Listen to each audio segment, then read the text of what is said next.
Olá, meus irmãos do canal da Fraternidade, mais uma terça-feira à noite, sejam todos bem-vindos. E hoje nós vamos falar sobre uma frase do Cristo que é: dai de graça o que de graça recebestes. O que isso significa, né? O Espiritismo leva isso muito ao pé da letra. Então, toda casa espírita, todo centro espírita, ele não vai cobrar por nenhum tipo de tratamento, né? A única coisa geralmente que você vai ter na casa espírita vai ser comum, né? Venda de livros, né? Isso é normal. E aí na casa espírita também, às vezes, dependendo da casa, ele faz uma campanha, tipo, às vezes ali uma feijoada para arrecadar fundos para casa. Algumas casas não é normal, não é muito comum no centro espírita, mas algumas casas também às vezes faz uma rifinha ali entre os colaboradores, entre o pessoal que frequenta o centro, com aquilo tudo, é lógico, direcionado à casa, ao centro e nunca a ninguém, né? Então, e também as casas, ela tem, vamos se dizer, a mensalidade, né? Que ela é geralmente cobrada, na maioria das casas, para os trabalhadores do centro espírita. Então, no centro espírita, as pessoas que trabalham na casa, além de não receber, elas ainda têm que pagar uma beiradinha ali por mês para manter a instituição. É um compromisso daquele grupo que faz com prol de caridade aí, de ele poder estar trabalhando também, né? Mas daqui a pouco alguém diz, mas lá em uma casa espírita, eu fui lá e eles me cobraram. Então, ela não seria uma casa espírita. Ela seria uma casa que trabalha com mediunidade, talvez trabalhe com espíritos, mas ela não segue a base espírita, né? Espírita kardecista, espírita cristão. Não estou dizendo ver que a casa ela está errada, é isso ou aquilo. Cada um faz o que quer.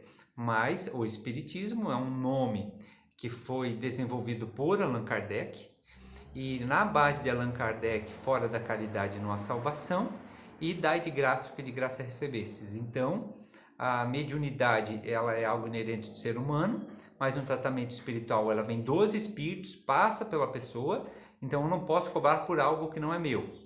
Essa é a explicação do Cristo. Então a gente não pode cobrar dinheiro, moeda, cobrar favores por esse sentido. Só que eu estava refletindo um sentido, e para minha percepção, o Espiritismo ele é o que mais cobra. Ele é o que mais cobra. Seja tanto da filosofia do Cristo, que Jesus, na verdade, ele desenvolveu uma ideia, uma filosofia, ele não fundou religião, foi aos seus apóstolos, né? Segundo o livro até Paulo e Estevão, né? A primeira casa, a primeira igreja, assim chamada, por se dizer, não era chamada igreja, mas era a Casa do Caminho, foi fundada em Jerusalém, a segunda em Antioquia, e aí foi se desenvolvendo, né?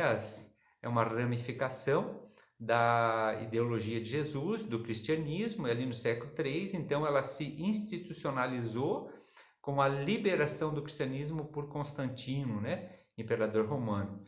Então esse é um outro fator. Mas Jesus, na realidade, ele era judeu, desencarnou como judeu, e ele não fundou nenhuma religião, ele veio trazer ideias, filosofias. E o Espiritismo ele também não é uma religião. O Espiritismo é uma ciência, segundo Allan Kardec, com caracteres filosóficos e uma consequência religiosa. Como ele não é uma religião no sentido comum da palavra, onde tem hierarquia, onde tem sacerdotes, então ele não tem nenhum profissional espírita, não tem alguém que vive do espiritismo. São pessoas que trabalham ou aposentados, têm seus empregos e então no seu tempo hábil, livre, né, ele destina um pouco de tempo para estar trabalhando na casa. Mas voltando lá, então, assim, aonde eu vou dizer que o Espiritismo é o que mais cobra, se a gente tem que... Se Jesus disse que nós podíamos fazer tudo o que ele fez, mas tinha que ser de graça. Como ele cobra? Porque a proposta do Cristo cobra, só que ela não cobra moeda, ela não cobra dinheiro, ela cobra outras coisas. E coisas muito mais difíceis de a gente, enquanto cidadão, enquanto ser humano, enquanto está com dificuldade, muito mais difícil de dar do que dinheiro. Porque o dinheiro é fácil até de dar, né? É um papel, você trabalha, ganha ele, você vai lá, paga por um tratamento. É mais fácil, vamos se dizer, é mais fácil fazer, eu vou usar um exemplo aqui. A pessoa que ela está com sobrepeso e o médico a sugere que ela precise perder esse sobrepeso para a sua saúde. Não vamos falar aqui em estética e em beleza, porque o próprio que é belo, né? Quando perguntaram para Sócrates, nossa, o que é o belo? Sócrates ele começa a desconstruir tudo aquilo que a pessoa tinha ideia do que era belo, para daí poder chegar numa ideia do que é belo. E o que é o belo, na realidade, ele é uma coisa que nem é bem definido, como o que é a verdade para a filosofia. Não é bem definido para a própria ciência, ela fala em paradigmas, porque de a pouco ela está mudando. Então a gente vai falar aqui agora de saúde, e a gente sabe que o sobrepeso ele prejudica a saúde, isso é fato. Então a pessoa vai num médico e às vezes ele vai dizer, olha, eu vou te encaminhar aqui por um nutricionista, aí você vai no nutricionista, ele vai te dar toda uma dieta, você vai no personal trainer e você vai ter que começar a sair da rotina e começar a fazer atividades físicas que não fazia. Ou seja, ele vai te promover a sair do conforto. Muitas e muitas e muitas pessoas, ela não quer esse médico, ela não quer esse nutricionista, ela não quer esse personal trainer. Ela prefere ir num médico que vai lá fazer um coquetelzinho de remédios e esses remédios vai te forçar o teu organismo a perder peso. Então, não é mais fácil? A pessoa vai lá, vai pagar por um remédio, vai dar dinheiro e ela vai devagarinho acreditando que está conseguindo o seu objetivo de saúde. Só que será que esses remédios realmente vão ajudar na saúde? Será que ele não vai ser prejudicial para outras coisas? Então, assim, não é muito mais difícil a cobrança de você sair da rotina? Sair da rotina da educação física, por se dizer, do conforto, a rotina da alimentação, a rotina do lazer, do repouso, é muito mais difícil. E o espiritismo, na realidade, ele cobra isso. Então, assim, e a nossa casa aqui, não vou dizer que ela é certa ou errada, mas ela vai de encontro a esses preceitos que a gente entende que é correto. Nós entendemos que é correto, mas de repente o outro entende que não e tudo bem. Eu acho que é assim. É bom que a humanidade tenha lugares diferentes, com religiões diferentes, com centros espíritas diferentes, que se os centros espíritas fossem todos iguais, a gente se tornaria uma igreja no senso comum. Então, justamente é legal que tem, vamos dizer, essas dualidades diferentes, né, nas casas. Não dizendo que uma está certa, que a outra está errada, mas o nosso método nessa casa é esse. Esse médico que vai te pedir para você ir num nutricionista, para você fazer exercício físico. Então, por exemplo, assim, como é que funcionam os tratamentos da nossa casa? A gente tem aqui aberto toda segunda-feira, passe. Não precisa agendar nada. O passe, geralmente, ele vai começar às 7h30, mas se você chegar às 7h30, você não vai mais receber o passe, porque o passe você precisa chegar até às 19 horas, participar da prece, da oração, porque você já vai estar mentalizando com a equipe, você vai estar pegando esse preparo, como se você fosse no hospital, vou lá fazer uma asepsia, limpar alguma coisa primeiro, para depois ir receber o que eu vou fazer o tratamento. Então já parte desse contexto, do início, de estar ali no momento da prece. Os celulares precisam estar desligados, né? Ah, mas eu vou deixar no silencioso e vou ficar aqui olhando o WhatsApp. Não. Se a gente não consegue ficar uma meia horinha, uma horinha sem o contato celular, a gente está viciado nele. Então isso é até bom para a pessoa se perceber, para aquele momento você poder se doar realmente porque você veio buscar. Então, aí chega às 19 horas no máximo, faz a prece. Aí nós temos meia hora de explanação do Evangelho, que é a mensagem do Cristo. É uma explanação do Evangelho na sequência, a gente optou em fazer, e a gente vai explicando, trazendo vamos dizer, na minudência, aqueles assuntozinhos mais, que às vezes nas entrelinhas, trazendo para o dia a dia, para a gente, para hoje. Tem assuntos que, na realidade, ele é confortável de escutar sobre o amor. Tem outros que já é mais difícil, sobre o egoísmo, sobre o perdão, né? Então, assim, por que essa palavra é tão importante? Porque além de ela entrar na cognição, a mensagem de Jesus, ela entra na alma. E às vezes a mensagem até nos incomoda, mas é porque a gente está ali já, mexeu em alguma coisa que a gente precisa trabalhar. Meia hora, escutando a passagem do Evangelho de Jesus, quando a gente entra lá para receber o passe, a gente está pronto para o passe. E a gente vai receber toda aquela energia. A gente vai captar ela. Agora, se a gente permitisse que as pessoas chegassem, vão chegar aqui 7h30 só para receber o passe. Né? Então, às vezes ela vem correndo do dia a dia, ela não consegue nem se concentrar, se conectar com o superior. Porque nós temos 3 fases, pelo menos, do cérebro, segundo o Calderaro, segundo a neurociência, o primeiro andar, o segundo e o terceiro. E só no lobo frontal, que é o terceiro andar, que são as noções superiores.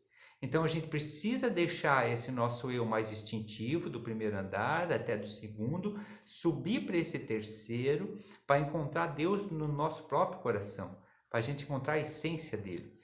Porque o magnetismo, que é o quê? O passe. O passe é uma transmissão de energia magnética da própria pessoa, potencializada por uma equipe espiritual. Então, o passe na casa espírita é um passe misto, é dos espíritos passando pelo médium para a pessoa. Então, ali ela é potencializada, é algo que a gente é intangível, a gente não observa, mas ela tem ação. Se você pegar um ímã e botar perto de um prego, você vai ver esse ímã puxando o prego por uma força invisível. Só que você vê ali o efeito.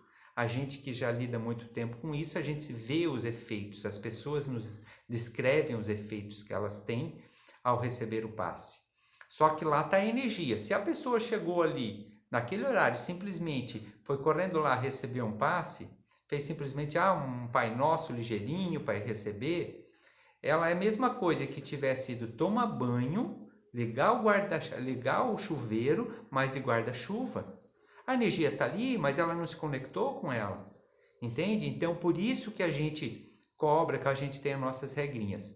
Às vezes a gente pode ser um pouco chato, mas é pensando no bem do cidadão, da pessoa, senão a gente estaria deixando a pessoa se enganar a ela própria. Mas tem lá uma casa que permite chegar na hora. Ótimo, que bom que tem, porque daí as pessoas que não querem ficar esse tempo, elas vão lá, e com o tempo elas vão percebendo, vão buscando também se adaptar ou não, né? Cada um no seu ritmo, então cada um faz do jeito que acha certo. E a gente aqui na casa, então, é uma cobrança, então o Espiritismo cobra isso, e a gente aqui vem trazendo isso também. Então a gente tem também a aplicação, que ela é um magnetismo, na realidade direcionado, o paciente vai deitar numa maca, e ali vai ter 3 médios fazendo uma energização magnética sobre ele. Essa aplicação ela já é diferenciada, ela vai passar por uma conversa fraterna e se for diagnosticado que é uma necessidade dela receber, de fazer um tratamento, então ela é marcada 1, 2, 3 aplicações, e aí no dia marcado, que é na quarta-feira à noite, 19h30, as pessoas então vão vir até o centro. As pessoas marcadas, no máximo 12 pessoas, por ordem de chegada também, e elas vão estar recebendo. Ali já é diferente. A espiritualidade naquele dia prepara, não é antes já, né? Ela vai preparando o tipo de magnetismo, de ação que aquela paciente vai receber. Então, por isso que é extremamente importante quando uma pessoa marcou, ela comparecer no dia, né? Porque é como ela começar a tomar um antibiótico, parar uns 4, 5 dias e começar a tomar de novo. Não vai fazer o mesmo efeito, de repente até pior. O pior ainda é ela começar a tomar um antibiótico e parar, não acabar o tratamento. Isso acaba sendo prejudicial às vezes. A outra situação, às vezes há espíritos familiares já desencarnados, que estão até às vezes com saudade, algum motivo ou alguma situação que ele vem para ajudar. A espiritualidade da casa às vezes encontra esses parentes espirituais e ela se prepara para vir. Aí você pensa, um parente amigo, familiar, que ama muito, se preparou todo no mundo espiritual, ela vem à casa aquele dia que a pessoa tem marcado e a pessoa não vem. Seja por uma dor de cabeça, seja por um compromisso profissional, ou por esquecimento, por qualquer coisa que seja. Se ela visse o todo, ela nunca faltaria por nada, né? Então a gente cobra a disciplina, o Espiritismo, Jesus cobra essa disciplina nossa. A gente tem esse caráter também. Só que ela então sempre vai passar pela conversa, e daí a gente vai ter também que passa pela conversa os trabalhos de desobsessões, que são feitos às terças-feiras à noite, às 20 horas, pela canal do YouTube, né? A desobsessão não é aquela palestrinha, a desobsessão que acontece aqui na Casa Espírita, é uma sessão mediúnica, então fechada com os trabalhadores, e as pessoas que têm um nome no caderno da desobsessão, então elas vão ser trabalhadas, mas assim, a pessoa veio, botou um nome, e simplesmente ela não dá bola, porque a distância ela acha, eles vão fazer tudo bem. Então, se a pessoa não se ligar cognitivamente, em oração, em pensamento, naquele momento que inicia o trabalho, é igual se você tivesse convidado alguém para chamar uma assistência para fazer arrumar a tua internet. Você combina terça-feira às 20 horas, quando ele vem, você não está em casa, está com a casa fechada. Então ele vai embora e a tua internet não vai ser arrumada. Então esse também é um processo da desobsessão. Outro dia ainda o guia espiritual nos disse, nem todo mundo que está com o nome ali é ajudado, porque muitos não estão nem aí para a coisa. Então o espiritismo ele cobra, não é a gente que vai fazer para a pessoa, é ela que tem que fazer por ela mesma. Se ela pelo menos não abrir o seu canal psíquico, mental, espiritual, religioso, com uma prece, com uma oração, ela não vai conseguir receber. Então o espiritismo ele leva algumas filosofias do Cristo, ou todas as filosofias do Cristo. E algumas são difíceis, porque ele vai dizer assim, você vai tratar a obsessão. Nós vamos tratar, vamos resgatar esse irmãozinho que está contigo, mas você tem que melhorar aonde você deixou ele entrar. Ah, mas como eu deixei ele entrar? Tem alguém que você ainda não perdoou? Tem alguém que você tem mágoa? Tem algo do passado que você não aceitou quando aconteceu? Seja um desemprego, o término de uma amizade, de um relacionamento. Então, você está procurando se melhorar? Não existe novos resultados com mesmas atitudes. Isso é uma loucura do ser humano. Outro dia alguém disse de coração, né, que ela estava muito mal porque os pilares dela, ela perdeu os pilares da vida dela aqui. Só que os pilares dela eram coisas do mundo físico, relacionamento, trabalho, dinheiro. Então, isso não é bom? Isso é bom, é lógico, a gente precisa, né? É extremamente importante, mas ele não pode ser pilar. E quem que está dizendo é o Edson, é o Espiritismo? Não, é Jesus. O que Jesus disse? Entesoureis tesouros no céu, não na terra. E isso são pilares. Quando Jesus disse, constrói a tua casa sobre a rocha, não sobre a areia. O que é areia? Areia, qualquer água, chuva, coisa, vento, ela vai levar. E a casa sobre a areia vai cair, vai ruir. Tudo que é do mundo físico é como a areia. Por mais importante que seja, mas ele não é sólido. Platão já disse isso. É um mundo sensível, ele é passageiro. Buda dizia que tudo é impermanente, a gente não tem permanência, então não adianta se pegar em algo impermanente.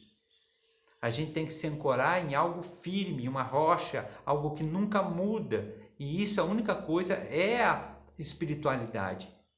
É Jesus, é Deus. Então, ao invés, como a sugestão agora, de a gente se dedicar 100% do nosso tempo, ou 95%, 90% do nosso tempo de vida para as coisas do mundo físico, que são impermanentes, o Evangelho do Cristo, o Espiritismo, ele cobra que você dê um tempo desse para as coisas que são do Espírito, para que você se fortaleça, não por causa da casa espírita. A casa espírita ela não quer criar prosélitos, ela não quer criar pessoas dependentes do centro espírita. A gente quer ter grupos de estudo como o do ESE para que essas pessoas possam se libertar até da questão de ter necessidade de ter uma religião. Para a religião dela estar dentro dela e ela ser livre com isso, para tornar pessoas melhores. E o ser melhor não é ter menos.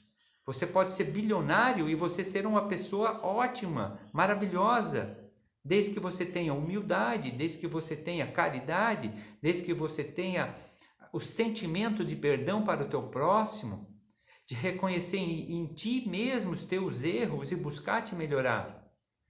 Então, o que a gente possa fazer, finalizando essa nossa reflexão essa semana, uma autoobservação e que a gente possa encontrar dentro de nós 3 defeitos que a gente possa querer melhorar. 3 defeitos. Ou não precisa ser defeitos, às vezes imperfeições, algo que eu ainda posso querer melhorar. E isso pode ser em qualquer sentido. Porque quando a gente achar que não tem mais nada para melhorar, é o começo do meu fim. Só que para isso eu tenho que aceitar que é eu que preciso me melhorar.